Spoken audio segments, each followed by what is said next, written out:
Hello, and welcome to another episode of Drafting Motherhood.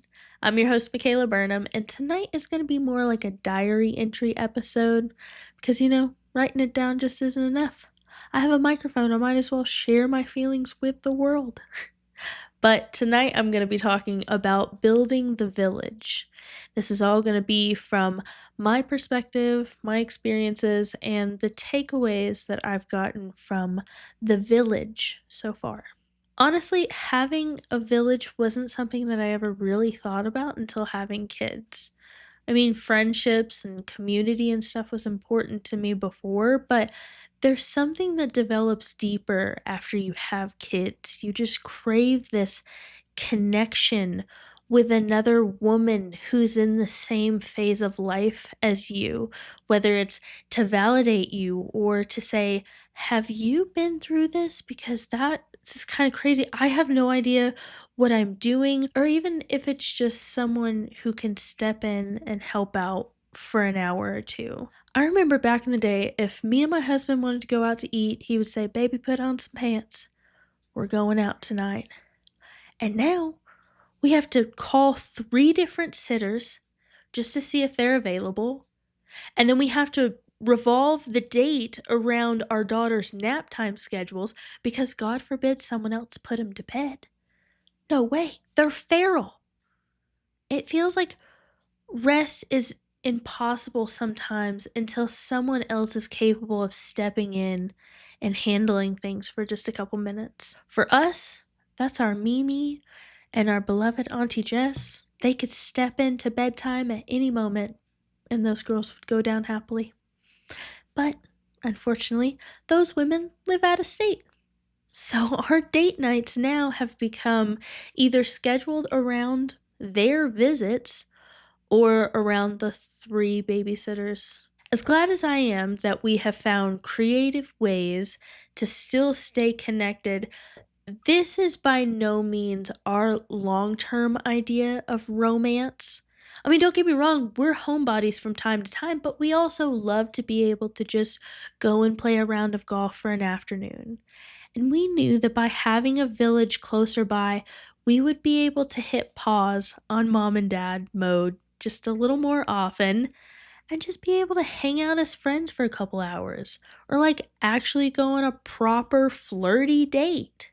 And that is our current plan. In the next year, we are moving closer to family. And honestly, this decision came pretty easily when we saw how much love and support and all of these people in this area are like the literal definition of what you want in your village. So it kind of is a no-brainer, but it still means everything to us. For the last 7 years, my husband and I have been living out of state on our own. And while we've met some amazing people and had some life-changing adventures, I think when we left home, we both had a really skewed view. We thought that we had to leave home because we didn't want to be stuck there forever, as if that would have been the worst thing in the world. But to two little college kids, to us, it was. So we had to go out there, we had to explore everything. And then we had kids, and everything changed. We realized that it wasn't where we were or how far away we were from certain places. It had everything to do with who we were around. And so we started realizing the people that were giving the most love and support and the people that showed up, the people that were the positive influences on us and on them. And some of that was found in family, but there were other places that we knew we would never find it. So we decided to go out and find it on our own. After I had my first daughter, for the first time in my life, I struggled to make friends. I mean, I'd always been a social butterfly. I could hold a conversation with a tree. So it was really weird for me to not be able to make friends easily, but I had to come to terms with the fact that I had changed so much. I changed chemically, physically, emotionally. So when I started to try to make friends, I realized I didn't even know who I was introducing anymore. So after a bit of therapy and discovering, okay, well, my humor's still there. I know that. I like that. I got my therapist to laugh a couple times. Best feeling in the world. I thought, okay, I can run with that. And so that's when I eventually started making friends. Sometimes it was through casual conversations at the park, but some of the best friends that I've made to date in motherhood was actually found on Peanut. And if you don't know what that is, it's literally an app that's like Tinder for moms who are just looking for other friends. And you connect and you go on a play date or you go get coffee. And it's when you're driving those 25, 30 minutes one way to go meet up with a woman at a park with her kids. In that moment, you realize, oh, we're just two women on the exact same journey. We both got on the app for the same reason. We're both lonely. We're both looking for connection and we're hoping to try to find that in one another. Because motherhood is not supposed to be done alone. It never was. How did we go from people full of villages who worked together and they helped each other and they helped raise each other's kids to now we got to drive 20 minutes somewhere in the middle just to have a conversation with another mother and be like, "Hey, are you okay?" They're crazy. I don't get me wrong, I love them. But oh my god. How did modern motherhood become so isolated? You're telling me we're all supposedly living our best independent life, but yet we're all silently being crushed by the weight of it at the same time? I'm okay. I'm all done with that. I lived that, had some beautiful times, met some amazing people, but I'm tired of living on my own.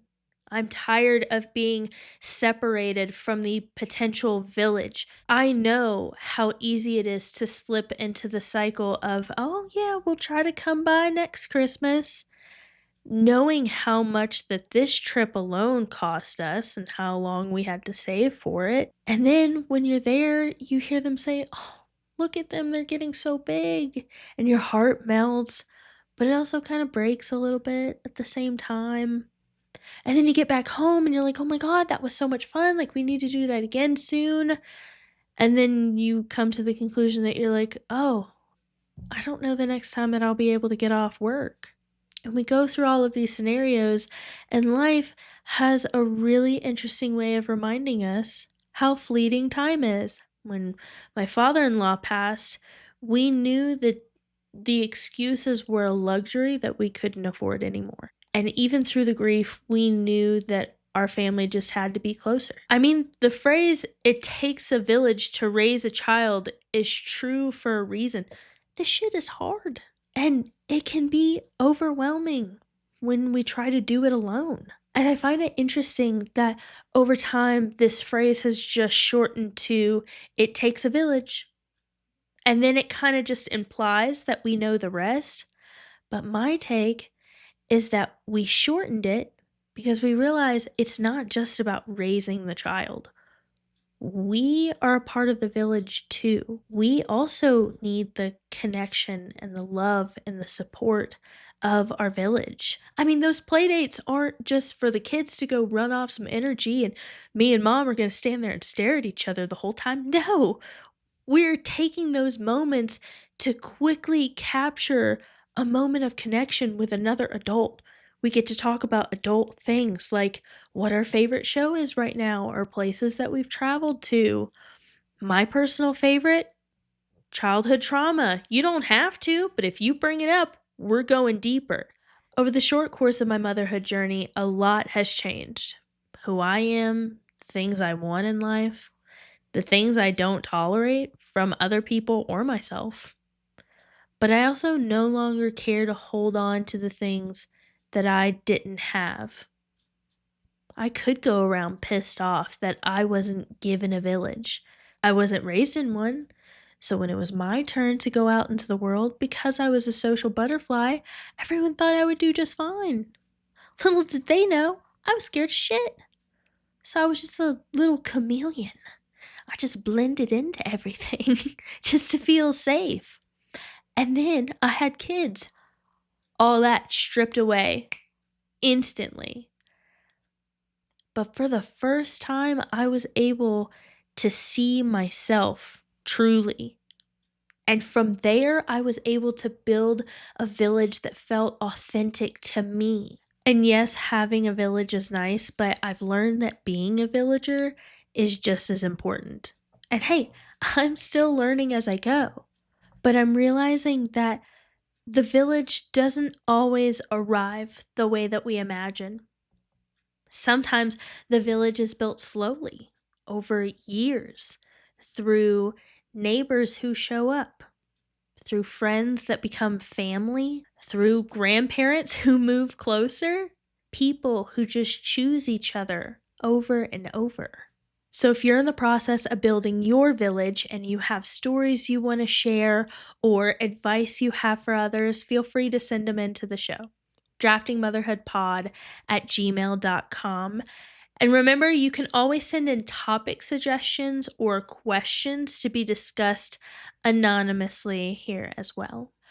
Thanks for listening to this week's diary. I hope you enjoyed it, and I hope that maybe it helped someone out there who might be struggling to build their own village.